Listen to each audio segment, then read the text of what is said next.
I'm Rhett Fitzpatrick. I'm a board member at the Wood Mountain Stampede. I got involved with the Wood Mountain Stampede after I retired from riding broncs because the tradition is so great in Wood Mountain. My family's been here for over 100 years, ranching and working at neighbor ranches and being involved in this rodeo. Born and raised here in Wood Mountain. My great-grandfather, Lord William Hall Ogle, came over from England in 1888. It's always been a super tight-knit community. Everybody's always ultra-friendly, good neighbors. That's what makes a community great, is the people that live in it. And when you have good neighbors, it's pretty easy to be friends with everybody.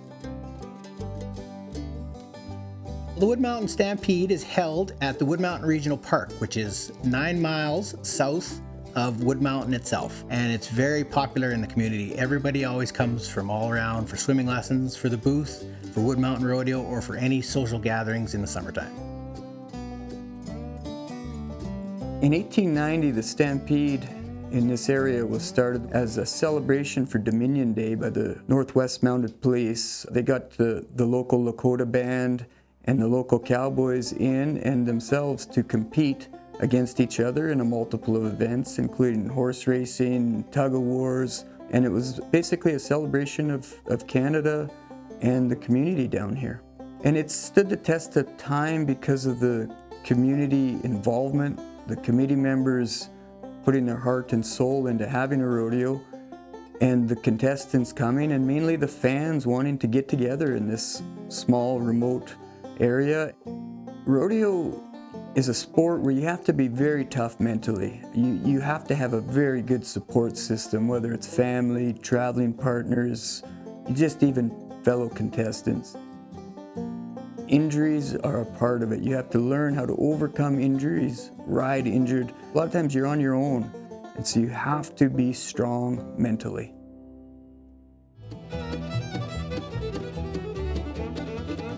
The sport of rodeo starts with the youth. At any age, if you can pick up a rope or just get a stick horse and race around some 5-gallon pails, and if you start young and you're dedicated and want to do it, other contestants and families will do everything they can to help you succeed.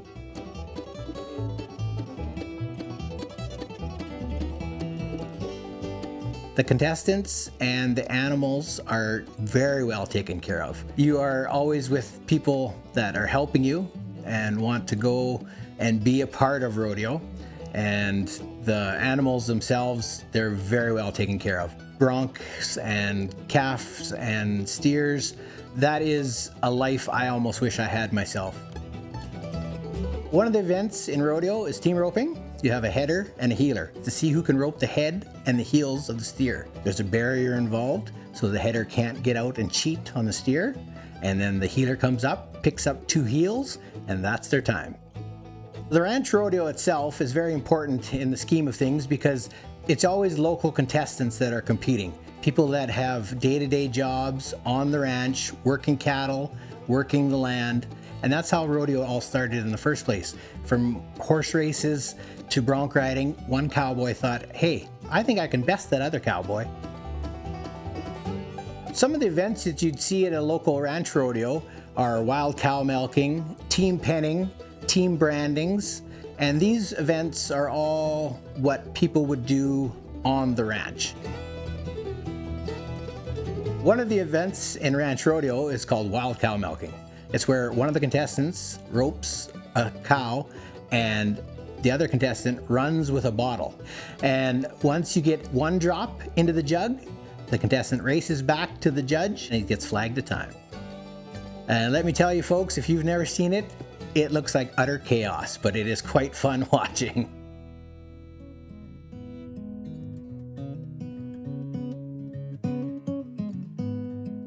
The cowboy from the beginning of time has always had a strong relationship with their horse, and it goes right up through out ranching and working your horse at brandings or riding, right to the rodeo arena. You have to believe in your horse because if not, it's not going to believe in you. A horse knows when you're doing well, when you're feeling well. When you're getting on a horse, if you're nervous or scared, the horse will be nervous and scared. So you have to be calm and believe in your horse and believe in yourself.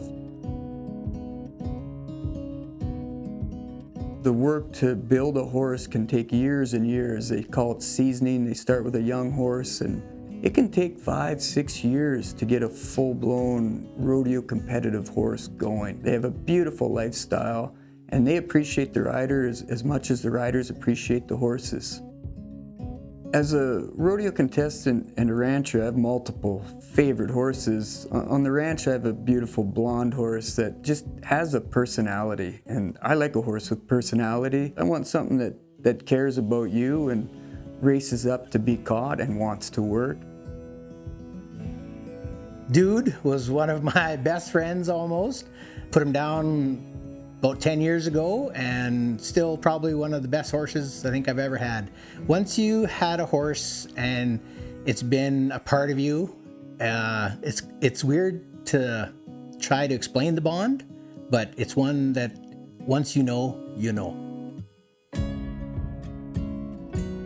If you want to learn more about the rodeo and the community, go to woodmountainstampede.com. You can also check us out on Facebook at Wood Mountain Stampede. I believe fully in ranching and rodeoing, just because it's the way of life that I've always been raised up with. It's been in my family's blood for 100 years, from contracting to competing, and it's something I believe in, I fell in love with, and it's taken me around the world competing, and there's no better place than to come back to Wood Mountain and ride and watch the other competitors compete.